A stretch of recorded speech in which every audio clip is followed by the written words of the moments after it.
Hello everyone and welcome back to another average review. I'm back from my vacation and today I'm gonna be reviewing the McFarlane Toys DC Digital Silver Age Dr. Fate. Now let's skip over the packaging and get straight to the base figure.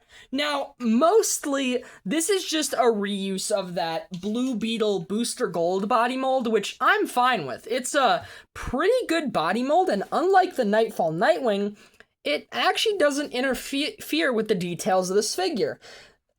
These glove cuffs are also reused from the DC Classic Riddler on this same body mold, except, they're yellow instead of purple.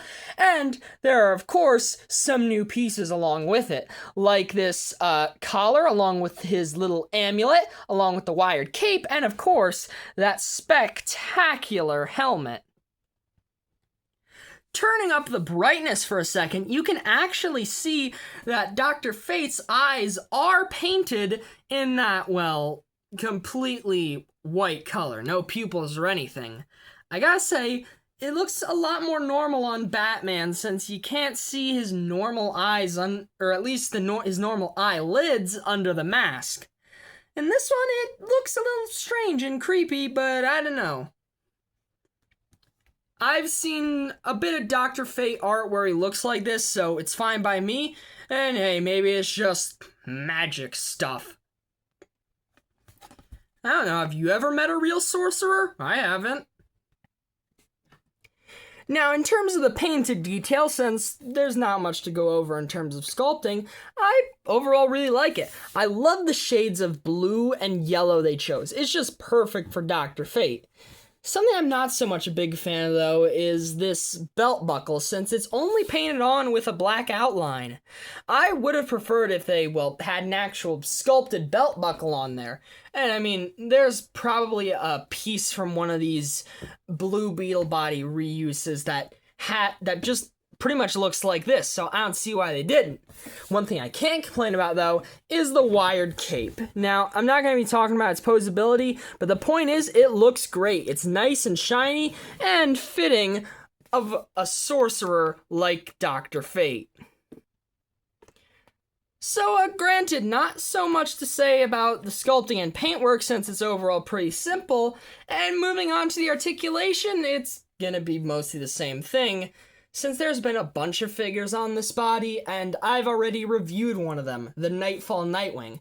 But Dr. Fate does have some different pieces, so let's see how that interferes with the articulation. Now, his head and helmet are on the standard McFarlane dumbbell joint. They do get a pretty fair amount of up for that collar and mask combo. They unfortunately don't get much down at all, but they can spin all the way around and get a fair bit of tilt side to side. He's got the standard McFarlane rotator cuffs, which give you a fair amount of wobble, along with the McFarlane shoulders that can spin all the way around and hinge up pretty high since the wired cape doesn't get in the way.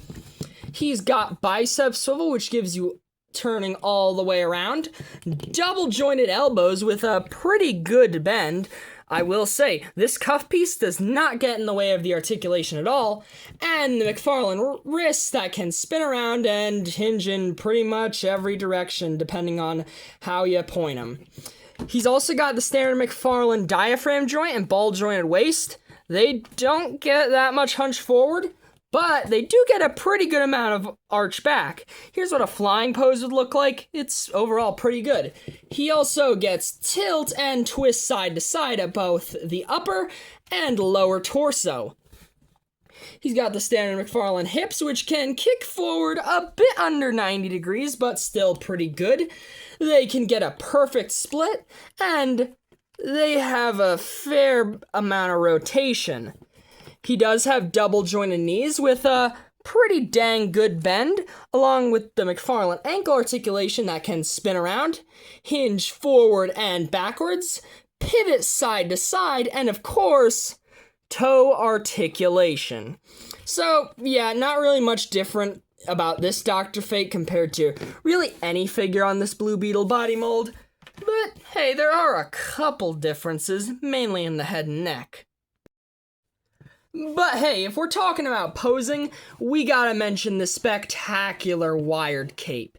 It's maybe a little short for a sorcerer character like Dr. Fate, since, I imagine his cloak would be massive, but still, it's really nice and is made of a really, regal and spectacular looking shiny material, which, like I said in, the sculpting, paintwork, and looks department, yeah, it really fits Dr. Fate, and it looks really, really nice.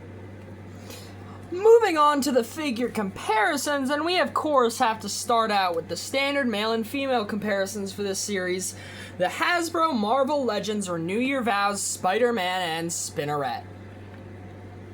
But hey, if we're bringing out Marvel figures, we may as well bring out Marvel's knockoff equivalent of Dr. Fate, Doctor Strange, specifically the Walmart exclusive, formerly, classic comic version.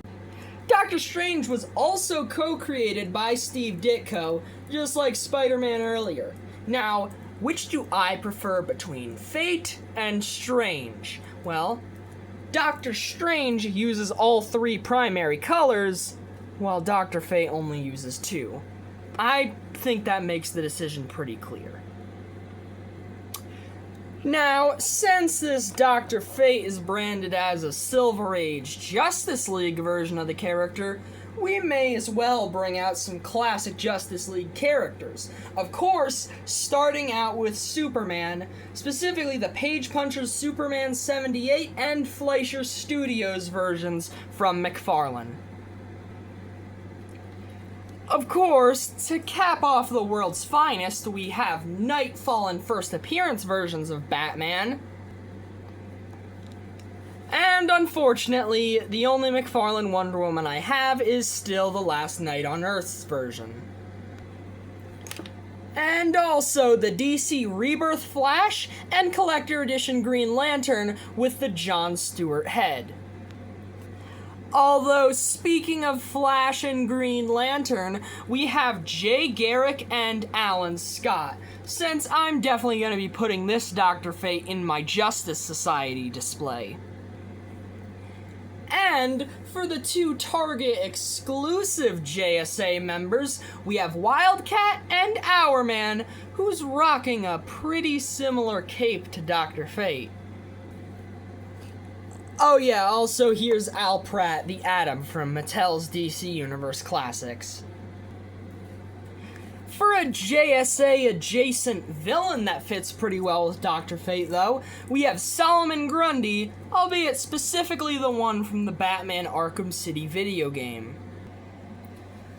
Although, as is tradition, here's the McFarlane Digital Silver Age Dr. Fate with Hitmonkey and Goliath, who happens to be matching with Dr. Fate pretty dang well. Moving on to the accessories now, and in terms of hands, Dr. Fate comes pre-packaged with one fist and one accessory holding hand, and... oh, whoops! They forgot to give him actual accessories! Yeah, this figure only comes with the standard McFarlane digital figure stand, trading card, and this here doohickey, which allows you to get a digital copy of the figure as a 3D model that you can place in a digital showroom. Now, I'm just going to be honest here. I don't care for that gimmick. Why would you want a digital version of the model when it's right here in front of you? You can touch it, you can pose it. If I wanted to 3D model a Dr. Fate, I'd go on to Sketchfab and download one from like the Injustice 2 game. I admit that it's not for me, but even still, McFarlane digital figures usually still come with accessories. Like the Silver Age Joker came with like 3 hands and like a big Joker cane, and that was one of my favorite figures of 2024. And the accessories were one of the reasons why, because they were so fun and creative. And Dr. Fate, a character known for performing magic, doesn't even come with an alternate left fist. And I suppose I'll just talk about the price now, since it also ties into why I'm a little frustrated with this figure.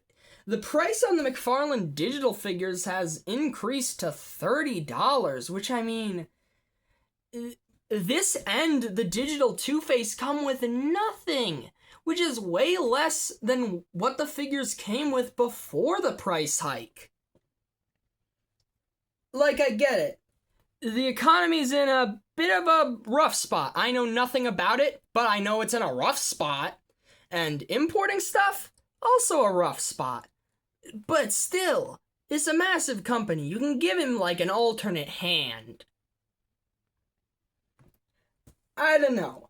It's just kind of frustrating that this figure prioritizes something that isn't even physical over accessories for the real figure, when this is already a fair bit more expensive than the regular McFarlane DC figures. Alright, now what are my thoughts on this figure? Well, in terms of the base figure, I actually do really like it. The body mold is, well, there's nothing wrong with it. It's a perfectly fine base body mold for a DC figure, and the new parts do look really nice. I love the paint job, and the wired cape is, as usual, amazing. But past that, there are some pretty big problems. There are no accessories, despite this being more expensive than previous McFarlane digital figures, which is really annoying when they could have had some, honestly, really cool accessories with this Dr. Fate, like some awesome looking magic effects for, the spells he casts. Or at least some actual alternate hands that they could just reuse from the previous releases of this figure.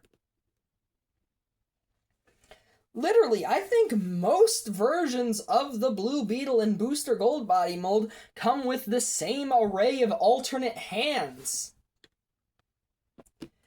which is a pretty good array of alternate hands, mind you. Still, I wouldn't say this is a bad figure, just one that feels like a bit of wasted potential. So overall, I'm going to give the McFarlane DC Digital Dr. Fate a 7 out of 10. I really do wish this was a lot better, but the figure on its own will look pretty dang good with my other JSA members.